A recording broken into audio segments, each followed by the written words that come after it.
तो अगर आप टीचिंग फील्ड में एक जबरदस्त सरकारी नौकरी का सपना देख रहे हैं ना, तो समझ लीजिए 2025 आपका साल होने वाला है। जी हां, केंद्रीय विद्यालय संगठन, जिसे हम केवीएस कहते हैं, और नवोदय विद्यालय समिति यानी एनवीएस, दोनों मिलकर एक बहुत ही बड़ी, मतलब one of the biggest recruitments लेकर आए हैं। और आज हम इसी को आपके लिए एकदम आसान भाषा में डिकोड करने वाले हैं। तो सवाल एकदम सीधा सा है, क्या आप इंडिया के टॉप गवर्नमेंट स्कूल्स में अपना करियर बनाने के लिए तैयार हैं?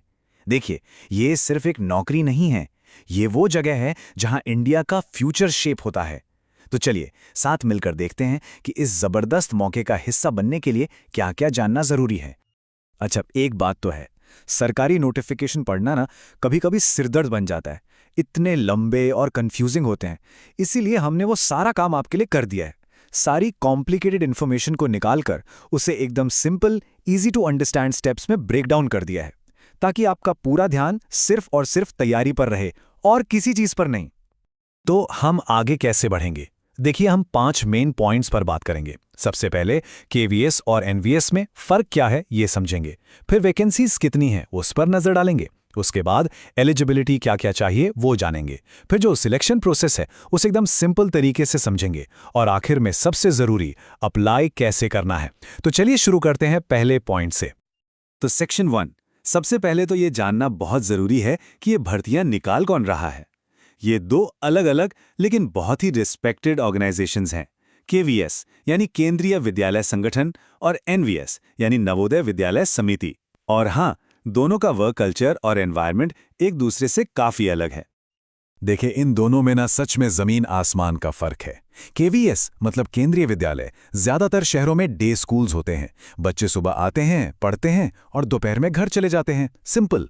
लेकिन एनवीएस यानी नवोदय विद्यालय, ये पूरी तरह से रेजिडेंशियल स्कूल्स हैं। मतलब बच्चे वहीं रहते हैं, वहीं पढ़ते हैं, और ये खास तौर पर गांव के टैलेंटेड बच्चों के लिए बनाए गए हैं। इसका सीधा सा मतलब है कि एनवीएस में एक टीचर का रोल सिर्फ क्लासरूम तक नहीं होता, आप वहां एक मेंटर भी हैं, एक गाइड भी। तो अब आपको सोचना है कि आपको कौन सा एनवायरनमेंट ज्यादा सूट करता है। चलिए अब आते हैं सबसे एक्साइटिंग पार्ट पर, वैकेंसीज, मतलब असल में मौके कितने हैं। चलिए जरा नंबर्स पर नजर डालते हैं, एंड ट्रस्ट मी, ये नंबर्स आपको हैरान कर देंगे। 14,967, जी हां, 14,967 टेंटेटिव वैकेंसीज। ये कोई छोटा मोटा आंकड़ा नहीं है, ये इंडिया की सबसे बड़ी रिक्रूटमेंट ड्राइव्स में से एक है। सोचिए, लगभग 15,000, मतलब 15,000 परिवारों के लिए ये एक लाइफ चेंजिंग अपॉर्चुनिटी हो सकती है। अब इन लगभग 15,000 जॉब्स में से, जैसा कि साफ दिख रहा है, एक बहुत बड़ा हिस्सा, करीब 85% टीचिंग पोस्ट्स का है। मतलब पीजीटी, टीजीटी और पीआरटी टीचर्स के लिए बम्पर मौके हैं। लेकिन अगर आप नॉन टीचिंग रोल में इंटरेस्टेड हैं तो भी निराश होने की जरूरत नहीं है।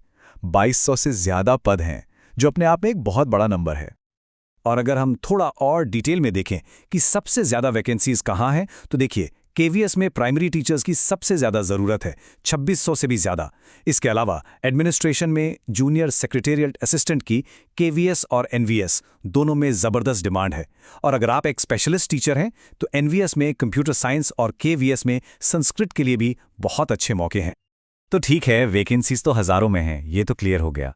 पर अब आता है सबसे बड़ा सवाल, क्या आप इन पोस्ट्स के लिए एलिजिबल हैं? चलिए अब एलिजिबिलिटी क्राइटेरिया को समझते हैं, क्योंकि ये वो जगह है जहां एक छोटी सी भी गलती आपको इस पूरी रेस से बाहर कर सकती है। सो पे अटेंशन। सबसे पहले और सबसे जरूरी, इस तारीख को अपने दिमाग में, कैलेंडर में जहां हो सके मार्क कर लीजिए। 4 दिसंबर 2025 ये है कट ऑफ डेट। इसका मतलब है कि आपकी एज, आपकी एजुकेशनल क्वालिफिकेशंस, आपका एक्सपीरियंस, सब कुछ, आई रिपीट, सब कुछ इस तारीख तक कंप्लीट होना चाहिए। अगर आपका रिजल्ट 5 दिसंबर को भी आया तो आप एलिजिबल नहीं होंगे। ये डेट समझ लीजिए पत्थर की लकीर है। ओके, तो मोटे तौर पर टीचिंग पोस्ट्स के लिए एलिजिबिलिटी कुछ ऐसी है। पीजीटी के लिए आपको मास्टर्स डिग्री चाहिए होगी, टीजीटी के लिए बैचलर्स डिग्री, और पीआरटी के लिए सीनियर सेकेंडरी के बाद डिप्लोमा। और हाँ, बीएड और सीटेट तो जरूरी है ही। लेकिन एक बात साफ कर दूं, ये बस एक जनरल ओवरव्यू है। हर पोस्ट के लिए, हर सब्जेक्ट के लिए स्पेसिफिक रूल्स अलग अलग हैं। तो मेरी सलाह है, ऑफिशियल नोटिफिकेशन को जरूर चेक कर लें। तो मान लीजिए आप एलिजिबल हैं, बहुत बढ़िया। अब अगला पड़ाव है सिलेक्शन प्रोसेस। ये एक मल्टी स्टेज रेस की तरह है। तो चलिए इसके हर स्टेज को एक एक करके समझते हैं ताकि आप इस रेस को आसानी से क्लियर कर सकें। तो ये पूरी सिलेक्शन प्रोसेस बेसिकली 3 स्टेप्स में बटी हुई है। स्टेप 1 है टियर 1 एग्जाम। ये एक तरह का स्क्रीनिंग टेस्ट है, बस भीड़ कम करने के लिए। आपको इसे सिर्फ क्वालिफाई करना है। असली खेल शुरू होता है टियर 2 से। यहाँ आपकी सब्जेक्ट नॉलेज टेस्ट होगी और आपकी मेरिट लिस्ट यहीं से बनेगी। और आखिर में अगर आप यहाँ भी शॉर्टलिस्ट हो जाते हैं तो आपको इंटरव्यू या स्किल टेस्ट के लिए बुलाया जाएगा। अब जरा टियर 1 के पैटर्न को देखिए। 100 सवाल 300 नंबर, मतलब हर सही जवाब के लिए आपको 3 नंबर मिलेंगे। लेकिन, और ये लेकिन बहुत जरूरी है, यहां नेगेटिव मार्किंग है। हर गलत जवाब पर आपका 1 नंबर कट जाएगा। सीधे सीधे 1/3 की नेगेटिव मार्किंग। इसका मतलब यह है कि 3 गलत जवाब आपके 1 सही जवाब को ले डूबेंगे। तो तुक्का मारने से पहले 100 बार सोचना पड़ेगा। ये बहुत महंगा पड़ सकता है। अच्छा, टियर 1 क्लियर करने के बाद आप पहुंचेंगे टियर 2 में। ये वो स्टेज है जो आपकी फाइनल रैंक तय करेगा।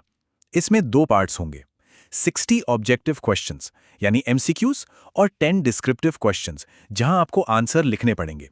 यहां भी नेगेटिव मार्किंग है, पर थोड़ी कम। हर गलत MCQ पर 1/4 मार्क कटेगा। तो यहां आपकी सब्जेक्ट नॉलेज के साथ साथ आपकी राइटिंग स्किल्स भी टेस्ट होंगी। ओके, तो अब जब आप एलिजिबिलिटी और सिलेक्शन प्रोसेस के बारे में सब कुछ जान गए हैं, तो अब आता है फाइनल और सबसे इंपॉर्टेंट स्टेप, अप्लाई करना।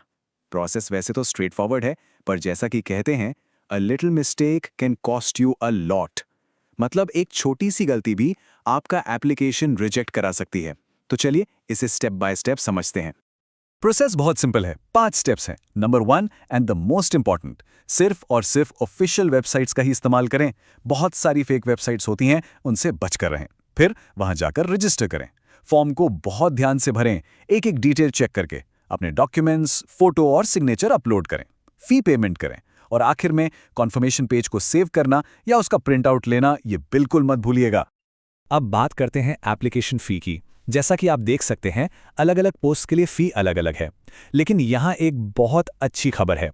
SC, ST, PWBD और एक्स सर्विसमैन कैंडिडेट्स के लिए एग्जामिनेशन फ़ी 0 है। जी हाँ, बिल्कुल 0। उन्हें सिर्फ 500 रुपये की प्रोसेसिंग फ़ी देनी होगी, जो कि एक बहुत बड़ी राहत की बात है। और आखिर में ये डेट्स, इन्हें तो आप अलार्म लगाकर रख लीजिए। रजिस्ट्रेशन 14 नवंबर से शुरू होगा और 4 दिसंबर को रात 11:50 पर बंद हो जाएगा। लास्ट डे का इंतज़ार तो बिल्कुल मत करना। आखिरी दिन सर्वर्स पर बहुत ज़्यादा लोड होता है और अक्सर साइट क्रैश हो जाती है। तो मेरी सलाह यही है, जैसे ही रजिस्ट्रेशन शुरू हो, अपना फॉर्म भर दीजिए। तो KVS और NVS की इस मेगा रिक्रूटमेंट की सारी ज़रूरी जानकारी अब आपके पास है। ये एक ऐसा मौका है जो शायद अगले कई सालों तक फिर ना आए। तो सवाल ये नहीं है कि क्या आप तैयार हैं, असली सवाल ये है कि क्या आप इस मौके को असलियत में बदलने के लिए पहला कदम उठाने जा रहे हैं। फैसला आपका है। All the best.